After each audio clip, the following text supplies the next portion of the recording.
Yes, they can conduct oversight, but Senator, what I would ask is that they understand that that doesn't mean they could show up with a mob with the intention to break in and assault law enforcement officers. That's what happened at Delaney Hall. By ICE, as the ICE was preparing to give them a tour. That doesn't give them an excuse to start punching law enforcement officers. But you understand that they were not storming the fence. Well, I don't understand. Are you making excuses for their behavior that day? I'm just trying to clarify what exactly happened. Oversight is an important part of what Congress does and what you provide to our department, and we welcome it. We give tours when members of Congress ask for it. We just ask that they not be politicized, that they actually are there to provide the oversight. Ladies and gentlemen, welcome back to Liberty Watchtower, where truth takes center stage. If you're new to the channel, like this video, subscribe, and tap the notification bell so you never miss a dose of real, unfiltered truth. The Department of Homeland Security plays a central role in protecting our nation from managing our borders and immigration enforcement, to preparing for natural disasters, to safeguarding civil liberties. That is why it is essential that DHS operates with integrity, accountability, and a full understanding of its constitutional responsibilities. Senator Kim. Thank you, Chairman. Madam Secretary. A press release came out from the Department of Homeland Security a couple days ago. It said that members of Congress in New Jersey that went to the Delaney Hall ICE detention facility could, quote, could have just scheduled a tour. I guess I'd just like to hear from you if you can confirm that you understand that members of Congress by law are allowed to show up unannounced to conduct oversight visits of ICE detention facilities. Yes, they can conduct oversight, but Senator, what I would ask is that they understand that that doesn't mean they could show up with a mob with the intention to break in and assault law enforcement officers. That's what happened at Delaney Hall last week. You're familiar is that those individuals and those members of Congress were surrounded by criminals, creating criminal and perpetuating criminal acts. You understand that but when they you were show up already and ask within for a tour, the we've facility. facilitated every single tour that every member of Congress has wanted. We've always done that, and we have to, when we have a tour, also make sure that we've addressed security concerns and have enough staff and all of that, and we were accommodating that when those individuals showed up and they decided instead to break in. You know that they were already on the ICE premise, already facilitating into having the tour when there was the arrest of the mayor. They were not breaking into They had broken through the outer fence, and they were interior on federal property when the crimes occurred. They were invited in by ICE as the ICE was preparing to give them a tour. That doesn't give them an excuse to start punching law enforcement officers. But you understand that they were not storming the fence. Well, I don't understand. Are you making excuses for their behavior that day? I'm just trying to clarify what exactly happened. Oversight is an important part of what Congress does and what you provide to our department, and we welcome it. We give tours when members of Congress ask for it. We just ask that they not be politicized, that they actually are there to provide the oversight that is needed to ensure that we're doing due diligence in our job.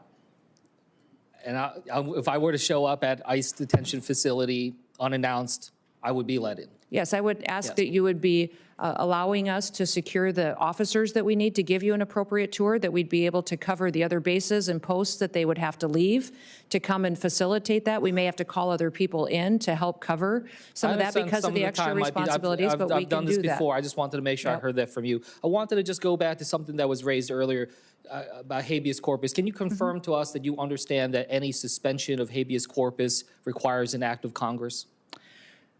President Lincoln executed habeas corpus in the past with retroactive action by Congress. I believe that any president that was able to do that in the past, it should be afforded to our current day president.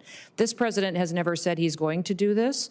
He's never communicated to me or his administration that they're going to consider suspending habeas corpus, but I do think the Constitution allows them the right to consider it. When we saw what happened with, how many times has habeas corpus been suspended in our country? Once that I know of. 4 times. For certain. I'm not certain if those were. The instance that you were referring to was one where the courts subsequently showed that Congress is the one that has the ability. Do you know what section of the Constitution the suspension clause of habeas corpus is in? I do not.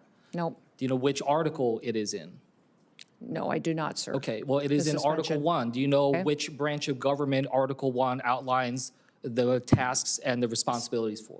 Yes. Which one? Congress. Yes.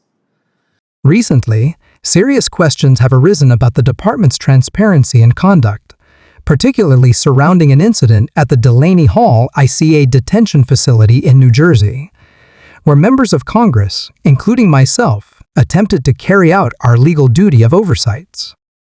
A DHS press release suggested that our presence was somehow improper or disruptive. Let me be clear, under federal law, members of Congress are entitled to conduct unannounced inspections of federal detention facilities. This is not just a matter of courtesy, it is a matter of constitutional oversight. In our system of government, no agency, no secretary, and no administration operates without checks. That's not a political statement, it's a constitutional fact. Congress is entrusted with oversight authority to ensure federal agencies uphold the law, protect human rights, and serve the public interest.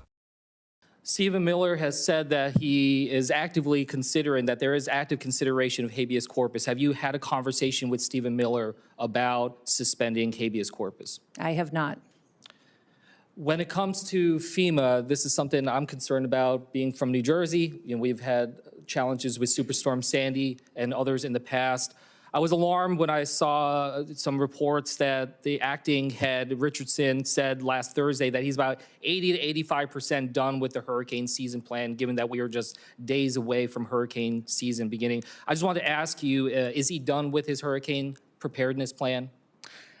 He is working diligently with the employees at FEMA and are prepared for hurricane season. What you referenced. Have you seen this plan? Have you seen this plan? Is he? Yes, I've been actively engaged in hurricane response and preparation. We're pre-staging people, pre-staging equipment. Is that We're plan making sure that we have tabletop exercise we're running through with all of our regions on what their response will be. It's been very extensive how we've laid out this plan. And will you be able to share that plan with this committee? I will check and make sure that I can, but I would that. think that we would be able to do that. I can't see any reason that would be. Just one last thing. A couple weeks ago, you said that you were considering restarting in-person training at the National Fire Academy. I just wanted to ask if you're prepared to tell this committee that that you are moving forward with restarting in-person trainings. Yes, the plan is to do that again. So that has been approved to restart? Yes, it has been. Okay, thank you. And with that, I yield back. Senator Scott. Sure. Thank you, Chairman.